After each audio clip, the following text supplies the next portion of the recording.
Nous avons une question qui nous a été acheminée et je vous la lis. J'ai touché aux doctrines du Nouvel Âge et des témoins de Jéhovah. Je ne sais si je serai digne d'être enlevé. Donc, on parle de l'enlèvement. Et quelle prière me conseillez-vous pour vivre après l'enlèvement? Merci, Réal. Je vais répondre à ce monsieur parce que c'est une situation bien triste de la part de ceux qui sont incroyants que de croire qu'on peut arriver à être digne du salut, à moins d'une certaine condition. Et je vais lui répondre parce que dans sa question, je me retrouve un peu. D'abord, les témoins de Jéhovah, vous le savez, c'est une secte qui, comme d'autres églises, d'autres sectes, dévie la vérité. Et c'est la dernière des sectes qu'il faut s'éloigner. C'est pas la dernière, la première des sectes qu'il faut s'éloigner. Et ensuite, il a touché au Nouvel Âge. Ben, moi aussi, j'ai touché au Nouvel Âge réel. J'étais attiré par les doctrines de la métaphysique. Et c'est attirant aussi pour celui qui ne connaît pas la vérité. Je me souviens avoir parlé de métaphysique, des leçons que je recevais à un homme qui était un prêtre et que je voyais de temps à autre. Et puis, ça ne semblait pas le déranger trop. Il s'intéressait lui-même à ces choses. C'est la raison pour laquelle il s'y intéressait, c'est qu'il ne connaissait pas la parole de Dieu. Et la raison pour laquelle moi aussi je m'y intéressais, c'est parce que je ne connaissais pas la parole de Dieu.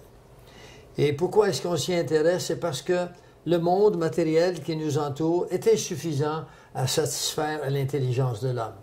Dieu a placé à l'intérieur de nous la pensée de l'éternité.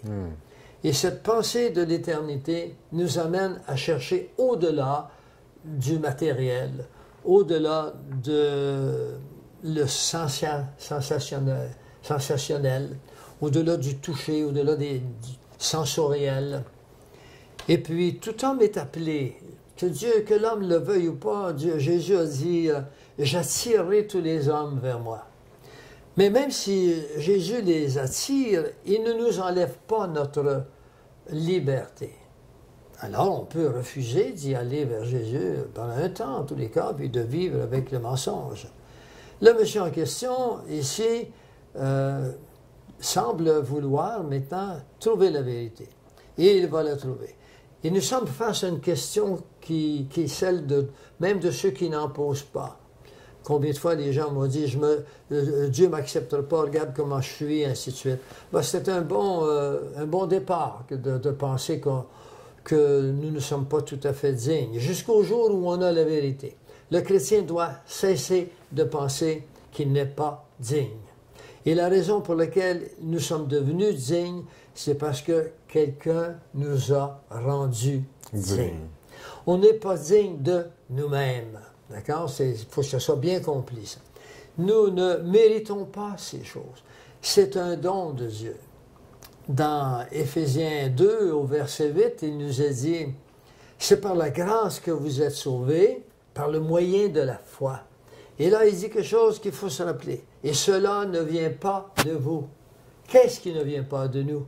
Le salut. C'est son affaire de nous sauver. Il l'a voulu ainsi. Et lorsque quelqu'un accepte cette doctrine de Jésus, et qu'il continue, parce qu'il y a d'autres doctrines qui viennent donner du corps à ce squelette, même si ce squelette est essentiel, eh bien, il y a dans la parole de Dieu un verset que je ne m'abstiens pas de vous le lire, parce que ce verset pourrait contenir tout le Nouveau Testament. Et je le lis. Il se trouve dans quel chapitre ou quel livre de la Nous Bible? sommes dans l'épître de Paul aux Corinthiens, le premier chapitre, le chapitre 1, le verset 30. Il nous est dit, « Ah, c'est par lui, par Jésus-Christ, lequel, de par Dieu, a été fait pour nous sagesse, justice, sanctification, rédemption, afin que, comme il est écrit, que celui qui se glorifie en Jésus-Christ. Alors, si je prétends que je suis sauvé, je ne prétends pas que je suis meilleur que les autres, mais je prétends que lui me rend meilleur que les autres aux yeux du Père. D'accord? Parce que tout ce qui est condamnable chez l'être humain vit en moi. Mais il est là à l'état potentiel, mais je ne lui donne pas vie parce que l'Esprit Saint qui est en moi, que j'ai reçu quand j'ai reçu Jésus-Christ, qui lui vit en moi, a fait de moi sagesse. La sagesse que j'ai, c'est celle que Dieu m'a donnée. Donc, je ne suis pas sage parce que je prétends être sauvé de moi-même. Et je ne suis pas justice parce que je prétends être juste. Et je ne suis pas mis à part ou sanctifié parce que je le prétends de moi-même. C'est lui qui me le donne, ce qualificatif. Et ça, il veut le donner à l'humanité entière. Et c'est pour ça que nous n'avons pas à nous plaindre de ne pas être dignes, parce que celui qui nous a créés a décidé qu'il nous sauvait de cette façon-là, par la foi, c'est-à-dire que je crois qu'il l'a fait parce qu'il veut, puis il le peut, puis il place en moi cette conviction profonde qu'on appelle un réma, et qui fait que lui a ma vie entière maintenant. Ça ne veut pas dire que je veux que je suis prêt à toutes les épreuves que un être humain peut vivre. J'espère que le Dieu que je respecte m'en abstiendra. Donc, ça veut dire que cette personne, si elle retient bien ce verset ou si elle peut prendre le temps de le lire, il n'y aurait pratiquement pas de prière à faire après l'enlèvement, puisqu'elle pourrait être et faire partie de l'enlèvement. J'aime bien votre question parce qu'elle est imposante comme conséquence. Bien, lorsque une personne est sauvée, Dieu lui demande de porter des fruits. D'accord? Pour porter des fruits, il faut que nous mettions un stop à l'homme naturel, à la personne méchante, jalouse, à la personne paresseuse, à la personne envieuse que nous pouvions être. Et ça ne s'accomplit pas seul, ça s'accomplit avec Dieu, il faut que lui présenter nos défauts. C'est nos péchés. Ou l'humilité. Il faut l'humilité, et c'est pour ça qu'il est dit ici, afin que, comme il est écrit, que celui qui se pense digne, que celui qui se glorifie en Jésus-Christ. Parce que c'est lui qui l'a fait en nous. Alors voilà pourquoi nous pouvons demeurer humbles en même temps et bénéficier avec abondance de la grâce de Dieu qui veut mettre en nous ce à quoi nous sommes prêts à accomplir au moment où il le met en nous. Dieu ne vous demande pas d'accomplir ce qui est au-delà de vos compétences. D'accord? Ainsi, si vous êtes capable de me questionner, c'est que vous avez la compétence de le faire. Dieu ne demande pas à un bégayeux de faire le travail que vous faites. Alors, si nous nous approchons de plus en plus de la parole de Dieu, si nous élargissons notre tente avec une foi qui est de plus en plus vivante, et pour qu'elle soit vivante, il faut davantage. Et là, je sais que je vais faire les critiques de certains personnages qu'on peut appeler les pasteurs, mais pas tous. D'accord? Il y a des exceptions pour tout. Parce que je veux dire, il faut que nous ayons plus de connaissances. Parce que la foi, ce n'est pas un pas dans le vide, c'est la connaissance de Dieu. Et la Bible nous le dit bien, il nous dit, la foi vient de la connaissance de la parole. Alors, plus on connaît la parole, plus on a la foi. Parce que la parole nous montre différents angles de la personne de Jésus-Christ que nous ne connaîtrons jamais complètement tant que nous ne serons pas face à lui après l'enlèvement ou après la mort, quand vous êtes mort, dans la foi en Jésus-Christ. Et effectivement, j'ai un ami à moi qui partageait justement cet élément qui disait que la connaissance et la foi vient de la connaissance de la parole de Dieu. Et pour ceux qui ne lisent pas cette parole de Dieu et qui ne la connaissent pas, c'est de gérer sa vie avec ses émotions. Alors Dieu n'est pas dans l'émotion, Dieu est dans la parole et cette connaissance se trouve dans la parole. Et c'est ce qui fait que des fois, je pense que certains chrétiens sont dans une émotion et ils ne sont pas réceptifs à venir justement à Dieu et donner leur vie à Dieu, comme vous venez de nous préciser dans ce verset. Permettez-moi de l'enrichir, ce que vous venez de dire. Bien sûr. Dieu est esprit, Oui. il s'adresse à notre esprit. Les émotions sont de l'âme. Et voilà. Et l'esprit, par Dieu, sauve l'âme. Pourquoi? Parce que les gens qui m'entendent enseigner m'entendent souvent dire l'âme, notre âme, elle est folle. Il ne faut pas se fier à notre âme. Il faut se fier à l'esprit que Dieu met en nous. L'esprit doit régner sur l'âme avec ses émotions et l'âme doit régner sur notre corps. Et c'est ainsi qu'on descend l'échelle sans tomber. On ne mêle pas les deux. L'âme, on peut lui faire croire n'importe quoi, l'âme. Et c'est pour ça qu'il est très important que l'Église, quand je parle de l'Église d'ensemble, moi je lis beaucoup de choses qui arrivent aux États-Unis actuellement, qui font partie des éléments qui composent l'apostasie. Et à quel point maintenant on s'attaque à nos jeunes, on s'attaque à des enfants maintenant, dans le but de les corrompre dès le départ. Et Dieu dira, celui qui scandalise ses petits-enfants, vaudrait mieux qu'on lui mette une meule à son cou qu'on le met au fond de la mer. Alors, nos enfants dans les écoles, maintenant qu'ils s'en viennent où on accepte à peu près tout, maintenant, tout est bonifié, de l'homosexualité jusqu'à la pédophilie, tout est correct, c'est pas un problème, c'est naturel. Oui, c'est vrai que c'est naturel, tout à fait naturel, à l'homme naturel.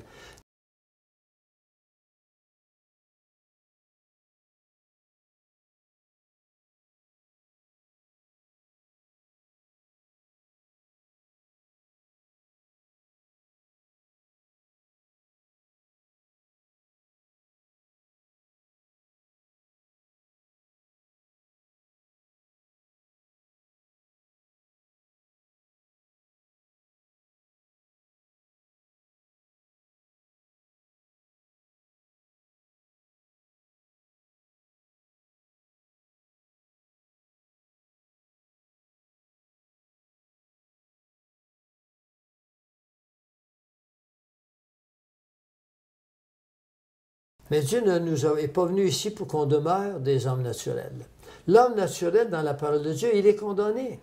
L'homme naturel, c'est nos instincts, c'est nos émotions, même nos affections. Alors que Dieu parle à notre esprit. Et c'est l'esprit qui doit régner sur l'âme. Et notre âme, lorsqu'elle a été disciplinée par la connaissance de la foi, et la foi de la connaissance, dans la connaissance de la parole de Dieu, va agir sur notre âme. Moi qui suis avec des malades depuis 54 ans, je dois vous dire que j'en vois des gens qui sont malades à cause des émotions, parce qu'ils n'ont pas la connaissance que Dieu nous demande d'avoir. Est-ce que ça va? Merci beaucoup. Plus particulièrement, M. Gilbert, je vous ai entendu déjà parler que l'esprit nous est donné par Dieu et que l'âme de soumettre notre âme à notre esprit. J'aimerais peut-être vous réentendre à ce sujet-là. Bien, comme Dieu est venu sauver nos âmes, oui, n'est-ce pas? Alors, l'âme, il faut croire que c'est là qu'est le problème, notre âme. Et je vous le répète, notre âme, elle est folle un peu. Et on peut parler des techniques d'endoctrinement. C'est pas notre esprit. Ils vont la réduire, notre esprit, par ces doctrines. Parce qu'il vient un temps où l'âme prend toute notre vie. On ne doit pas laisser toute la vie prendre notre âme. La vie de l'esprit est plus importante puisque Dieu vient chercher notre esprit. Et si l'âme n'est pas attachée à l'esprit, mais Dieu n'y peut rien. Il faut que notre âme et notre esprit deviennent un. Ça veut dire que mon âme doit être soumise à l'esprit parce que l'esprit est donné par Dieu. Donc, si je reviens à l'esprit, l'âme et le corps, ça veut dire que mon âme doit être soumise à l'esprit afin d'être soudée à mon esprit. Et quand Dieu rappelle son esprit, mon âme suit. Je n'ai rien à ajouter, Réal, c'est très très bien exprimé. Oui. Effectivement, il faut que l'âme, Dieu ne nous empêche pas d'avoir des émotions. Les animaux ont des émotions, ce qui veut dire que l'émotion, elle est un petit peu animale, d'accord? Et Dieu nous a dit, vous vous souvenez ce qu'il avait dit à cette femme au puits, il lui dit, il viendra un temps où vous me contacterez, vous me prierez en esprit et en vérité, d'accord? Alors la vérité, elle ne s'attache pas à l'âme, elle s'attache à l'esprit. Et lorsque l'esprit a été discipliné, qu'elle a été maté par la parole de Dieu, par la discipline de la parole de Dieu, eh bien notre âme, elle est heureuse avec notre esprit qui lui a dicté. C'est de la pâte molle, notre âme. On peut lui donner la forme qu'on veut. Et c'est une vie que ça prend. Et ça n'a rien à voir avec le salut, parce que le salut, il est immédiat quand on accepte Jésus comme notre sauveur. Il ne faut pas comprendre que Dieu va nous aimer que lorsqu'on sera arrivé à la perfection, on n'arrivera jamais.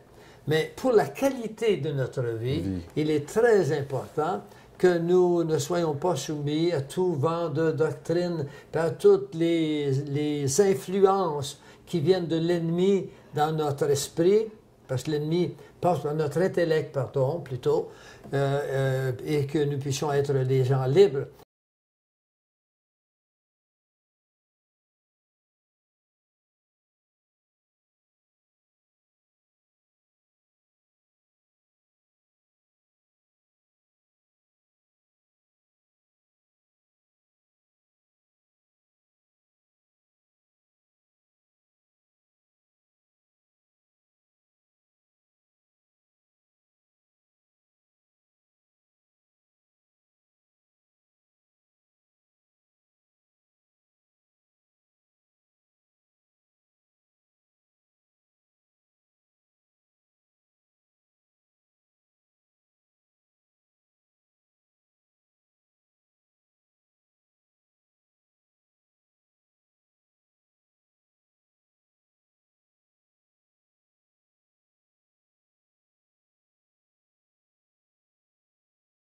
C'est là qu'arrive cette fameuse parole de Jésus qui nous prend du temps à comprendre, dans laquelle il nous dit « Je suis venu afin que vous soyez libres ».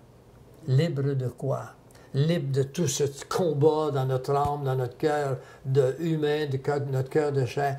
Il veut que tout ce bagage pré-adamique qui a été modifié par le péché soit maintenant rassemblé en tous les cas avec notre esprit et que lui fera le reste après.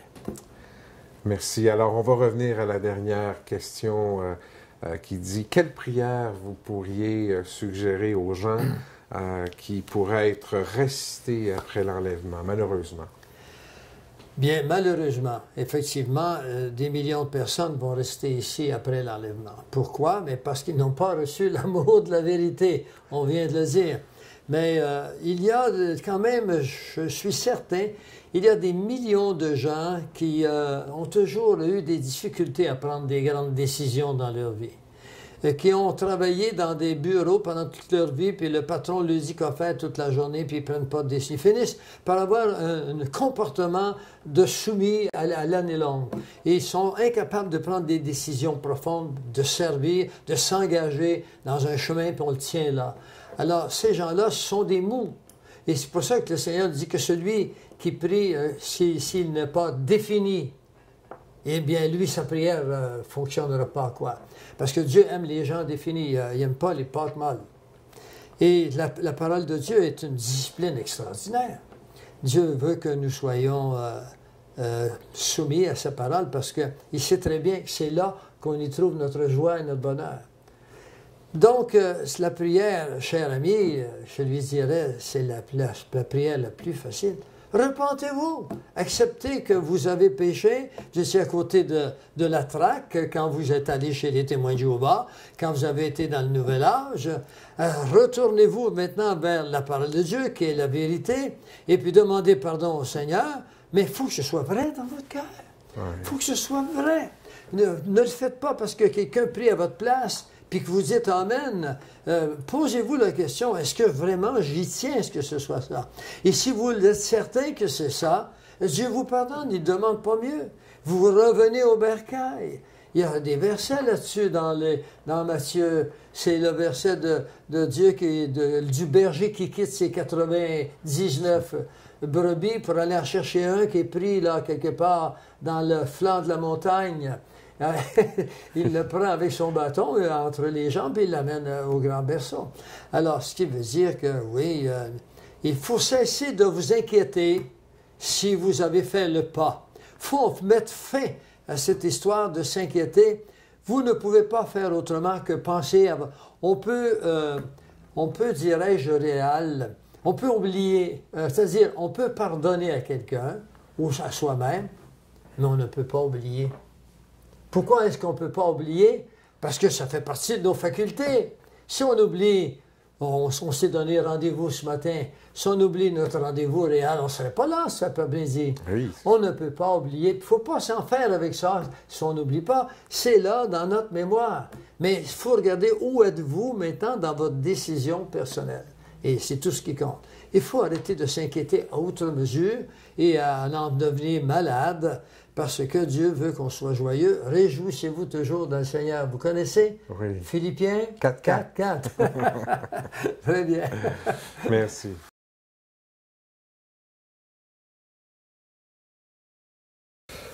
Alors, docteur Gilbert, nous avons une autre question concernant l'aspect des géants venus sur la Terre, les relations qu'ils ont eues avec les êtres humains, et donc vous avez parlé des Néphilim. Eh bien, il y a une question. Vous avez bien entendu parler de Noé, puisque Dieu a fait intervenir le déluge, a fait entrer Noé dans l'arche de Noé avec ses enfants, pour justement nettoyer la terre de ces Néphilim, etc. La question suivante, c'est est-ce que Noé a été sauvé du déluge parce qu'il était aux yeux de Dieu vu juste ou parce qu'il était génétiquement ou sa semence était pas atteinte, c'est-à-dire qu'il était un homme dont il n'y a pas eu de corruption dans ses gènes humains? Très bonne question. Elle est demandée à chaque fois que je donne des enseignements sur les Néphilim, I-M, qui veut dire pluriel. Mais si nous regardons Noé dans Genèse 6, il nous est dit « mais ». Et un « mais », donc, c'est une conjonction, hein, et on y met cardon, vous vous souvenez. Mais, alors ça veut dire qu'il y a quelque chose au préalable. On a vu que les géants étaient sur terre. Alors l'Éternel se repentit d'avoir fait l'homme sur la terre. Il fut affligé, que ça veut dire, repenti. Et il fut affligé dans son cœur, alors c'est une répétition. Et l'Éternel dit, je vais exterminer de la face de la terre l'homme que j'ai créé, depuis l'homme jusqu'au bétail, aux reptiles, aux oiseaux du ciel, car je me repens, je suis attristé de les avoir faits. Mais Noé, il y a un changement là, dans la décision de Dieu. Mais Noé trouva grâce aux yeux de l'Éternel. Voici la postérité de Noé. Alors, Noé était un homme juste et intègre dans son temps. Cette Bible dit dans son temps, mais d'autres Bibles disent dans sa génération. Noé marchait avec Dieu.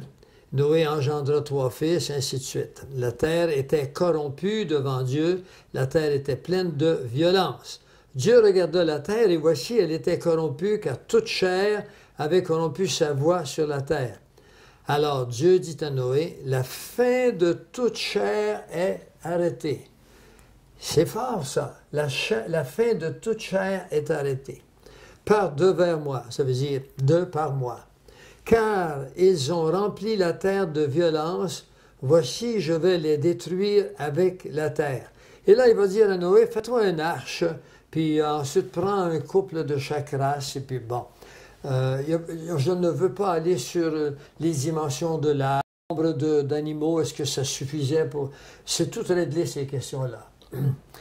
Noé était un homme qui correspondait à l'homme de son temps, de sa génération. Il n'avait pas été corrompu. Mais on voit quand on va ailleurs, je l'ai placé quelque part ici, on voit ailleurs que Noé n'a pas toujours été un homme entièrement intègre. On sait qu'il s'est saoulé avec ses enfants. On sait qu'il y a eu d'autres problèmes également. Mais Noé a trouvé grâce avec Dieu parce que Dieu avait un plan pour l'humanité. Et c'est la semence qui veut dire tamin. En hébreu, c'est le mot tamin, qui veut vraiment dire la semence ou le spermatozoïde, si vous voulez, de Noé et l'ovule de sa femme. Dieu avait un plan pour le corps humain, comment ils allaient être. Et l'arrivée des Néphilim a tout changé. Parce que, pourquoi est-ce que c'est arrivé que les Néphilim sont venus? Il faut comprendre que les anges de Dieu ont été créés longtemps avant l'homme. Il y avait donc des êtres que Dieu avait créés avant nous, avant Noé, avant Adam. Et ces êtres-là, Dieu les avait précipités dans notre système solaire. Et ça fera l'objet d'une autre discussion un autre jour. Où était-il? A-t-on des preuves de ça? Bien sûr qu'on a des preuves de ça. Donc, celui qui était en charge de tous ces êtres, il s'appelait Lucifer. Et Lucifer a vu que Dieu avait planifié un nouvel type d'être, qui étaient les hommes, et qui avait auprès de Dieu une place supérieure à lui. Alors, il était jaloux de la place de l'homme et il voulait empêcher que cet homme se réalise, que les plans de Dieu se réalisent. Il va essayer de toutes les façons jusqu'à la fin des temps. Il essaie encore. On voit comment il a voulu détruire le peuple hébreu en tuant Abel. Parce que si Abel avait des enfants, il voulait tuer tout dans l'œuf dès le départ. Et lorsque le Pharaon a voulu se débarrasser des Hébreux en tuant les premiers-nés, on sait que Moïse a été sauvé par miracle. En fait, ça a toujours été comme ça, pour empêcher le plan de Dieu. Alors, ces anges déchus sont venus sur la terre et selon Enoch, il faudrait parler d'Enoch, j'ai tout ce qu'il faut avec moi pour... Nous n'en parlerons pas aujourd'hui parce que vous parlez trop, cher Réal. Enoch était un livre qui a été... on appelle ça, selon la règle, pendant 500 ans. Pourquoi l'ont-ils enlevé? Il y a des raisons à ça, mais ils n'ont pas de raison de l'enlever parce que les Essénéens qui vivent sur le bord de la mer Morte, qui vivaient là, étaient ceux qui écrivaient avec une discipline pire que les stoïciens, et puis qui ont écrit le livre d'Enoch. Alors, ils savaient de ce qu'il écrivait. Il fut retrouvé chez les Essénéens. C'est comme ça qu'on l'a aujourd'hui. Alors, où étais-je? Alors, on parlait que Dieu, Satan, voulait détruire les hommes, ouais. Mais Noé, vous alliez faire le point sur maintenant, Noé, lui, avait une semence. Alors, on sait très bien qu'avec Genèse 3, 15, Dieu dira ta semence et sa semence. Il parlait ici de la semence de la femme et la semence de Satan, c'est-à-dire qu'il viendrait brouiller les cartes. Il y avait deux semences. Et ça, les semences, vous m'avez entendu dans le passé en parler, j'en ai pas parlé beaucoup encore en profondeur. Il faudra peut-être en parler un jour parce que c'est entièrement biblique. Mais même les chrétiens évangéliques, on leur a soustrait certains passages de la Bible qu'on ne comprenait pas à cette époque. Vous savez, ça fait pas plus de 25 ans qu'on a accès à la traduction hébreu et puis la traduction grecque et araméen. On ne comprenait pas tout le temps la racine des mots. Alors aujourd'hui, ça ne passe plus. Hein? Mais ce n'est que pour des questions un peu touchées, un peu aiguës, quoi. Parce que pour les autres questions doctrinales, La Bible l'a toujours dit dès le début. On ne peut pas dire que ça a changé depuis pour ce qui est du salut, que personne ne s'inquiète. Ça n'a pas changé. Donc, ça veut dire que le sang de Jésus fait en sorte que pour nous, ceux qui se sont repentis, le sang de Jésus fait en sorte que quand Dieu pose les yeux sur nous, il voit Jésus. Il ne nous voit pas nous. Ça, oui, et puis de plus, l'apôtre Pierre en parle bien. Puis quand il parle du sang de Jésus, il parle de la semence de Jésus, le sang de Jésus, l'origine. Le mot semence, c'est à la source, alors que le mot génération, comme beaucoup de Bibles l'utilisent, ne donne pas leur juste. C'est la semence, c'était le départ. Et on parle, Jésus parle d'une semence incorruptible de Jésus. Elle est incorruptible, celle-là. Et lorsque le chrétien vient à Christ, dans les termes bibliques, on en parlera à la fin des termes bibliques, eh bien, sa semence, son ADN commence à changer. Et les Russes ont démontré que certaines circonstances, certains environnements font changer l'ADN. Et l'ADN du chrétien qui est tout changé, moi j'ai connu un homme qui s'est fait divorcer par son épouse parce que cet homme avait trop changé, il est devenu trop doux, il ne répondait plus aux critères d'une femme qui cherche encore l'homme viril. Et puis ce n'est pas qu'un seul, j'en ai connu d'autres comme ça. Donc ce que je veux vous dire à travers tout ceci, c'est que les Néphilim, ils étaient, selon Enoch, 200 qui sont venus sur le mont Hermon et qui là sont allés vers les filles des hommes et qui ont engendré une génération nouvelle qui ne peuvent être compatibles avec les plans de Dieu. Et ces hommes se sont fait appeler des Géborim, c'est-à-dire des géants, parce qu'ils étaient des géants de taille et des géants également. Ils étaient intelligents parce qu'ils avaient l'esprit des démons en eux. Enfin, pardon, ils n'avaient pas à ce moment-là de démons. Ils arriveront par la suite. Satan était là, Lucifer était là, mais la catégorie des esprits perdus, on les appelle des démons. On va y revenir dans un instant. Et alors, ils sont venus vers les femmes, ils leur ont donné des enfants, et ces enfants, maintenant, se sont répandus et ont créé des géants, et ils mangeaient les gens, puis ils mangeaient les biens de ceux qui travaillaient.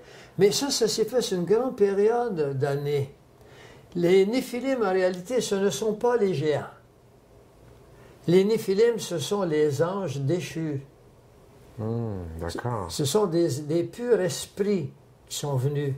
Mais les purs esprits ont la capacité de prendre des corps, parce qu'ils n'auraient pas pu, intervenir dans la génétique des hommes.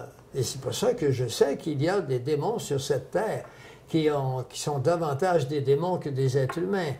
On les appelle des hybrides. Alors que les Néphilim, ce sont vraiment les esprits que Dieu avait créés et puis qui ont abandonné. On sait que Lucifer avait amené avec lui le tiers des anges. Et sous la direction d'un de ces anges qui s'appelait Azazel, ils sont intervenus dans l'histoire humaine. Et ça, c'est très important qu'on prenne conscience de ça. L'histoire humaine, Dieu nous pardonne parce qu'il le sait que nous avons été influencés au départ par des esprits sataniques. Lucifer a influencé Ève. Bon, c'est une autre histoire. Enfin, ce n'est pas une histoire qui est inconnue. Donc, en conclusion, Dr Gilbert, Noé a été gracié par Dieu pour entrer dans l'arche, non pas pour sa bonne performance dans la vie, mais parce que Dieu lui a donné premièrement la grâce, et aussi parce que sa semence, aux yeux de Dieu, n'était pas alternée. C'est exact. Dieu savait très bien que Noé ne pouvait pas être parfait, puisque déjà Noé avait vécu un bon moment sur la planète, et la Bible nous dit que tous sont pécheurs, donc il n'était pas intègre sur le plan moral, personne ne l'était, la Bible est claire là-dessus, mais Dieu pouvait continuer son plan parce que sa génétique n'était pas changée. Il possédait un XY, si vous voulez.